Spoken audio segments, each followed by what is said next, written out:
2024 का आज election result आना है और वोटों की गिनती शुरू हो चुकी है।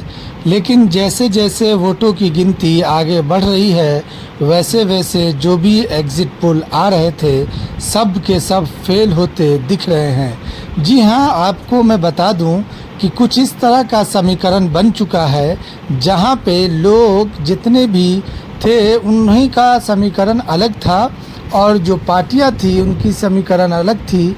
जबकि कांग्रेस ने साफ तौर पे कहा था कि ये एग्ज़िट पोल नहीं है, ये गोदी मीडिया का पोल है। और ये कहीं ना कहीं आज साबित होता भी दिख रहा है जहां पे मेन स्ट्रीम की जो भी मीडिया है उन्होंने साफ तौर पर एनडीए को बहुमत के साथ 400 पार का करीब आंकड़ा दिखाया था, जिसमें कई टीवी चैनलों ने एनडीए को 401 से 405 तक का जो आंकड़ा दिखाया वो सारे आंकड़े अब तक की गिनती में फेल नज़र आ रहे हैं। सबसे चौंकाने वाला जो नतीजा आ रहा है वो यूपी से समाजवादी पार्टी का जो नतीजा है वो काफ़ी चौंकाने वाला है, क्योंकि समाजवादी पार्टी जिस प्रकार से अपनी सीटों को इस बार बढ़ा रही है, कहीं ना कहीं यूपी एक नया पैगाम लेकर लोगों के सामने पहुंच रहा है।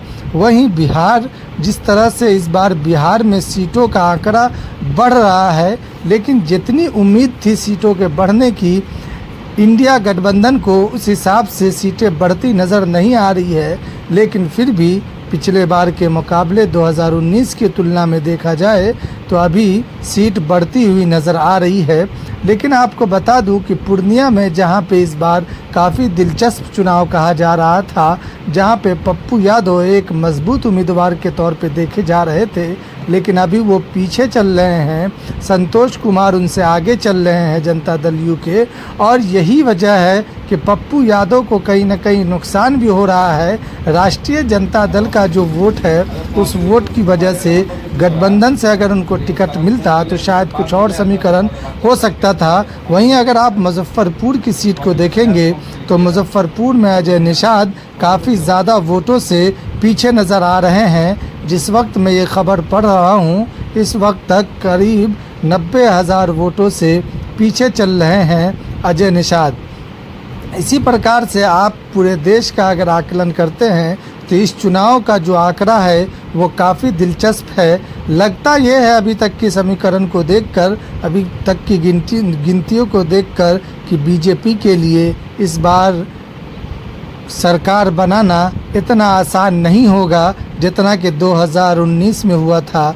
2019 के मुकाबले में 2024 का जो इलेक्शन है हर तरह से बदला हुआ था। यहाँ पे जो मुद्दा बेरोज़गारी का था, महंगाई का था, और कहीं ना कहीं महिलाओं को जो पेंशन देने का जो मुद्दा उठाया गया, और ये छोटे जात के लोगों को जो मुद्दा उठाया गया कि उनका रिजर्वेशन ख़त्म कर दिया जाएगा। इसी तरह जैसे इंडिया गठबंधन ने मुद्दा उठाया कि अगर ये सरकार बीजेपी की आती है तो कॉन्स्टिट्यूशन को ही ख़त्म कर दिया जाएगा। तो कहीं ना कहीं ज़मीनी स्तर पे ये सारे मुद्दे दिखते नज़र आ रहे हैं। लेकिन वहीं दिल्ली का कुछ और ही मिजाज है। सातों का सातों सीट इस बार बीजेपी के पाले में जाता हुआ नज़र आ रहा है।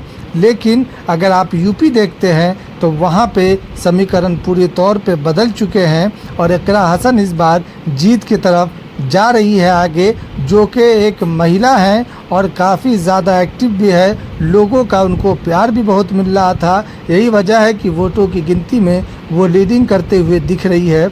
इसी तरह आप अगर यूपी के कई ज़िलों की अगर आप बात करेंगे तो वहाँ पे समाजवादी पार्टी आगे बढ़त बनाते हुए नज़र आती है। लेकिन अगर मैं बिहार की बात करूँ तो बिहार में आपको 3-4 सीट ऐसी है जहाँ पे काफ़ी ज़्यादा दिलचस्प चुनाव हो रहा है। जैसे मैं आपको बता दूं कि सीतामढ़ी हो गया, किशनगंज हो गया। इसी तरह से अगर आप देखेंगे तो वैशाली में भी कहीं ना कहीं टक्कर अभी देखी जा रही है।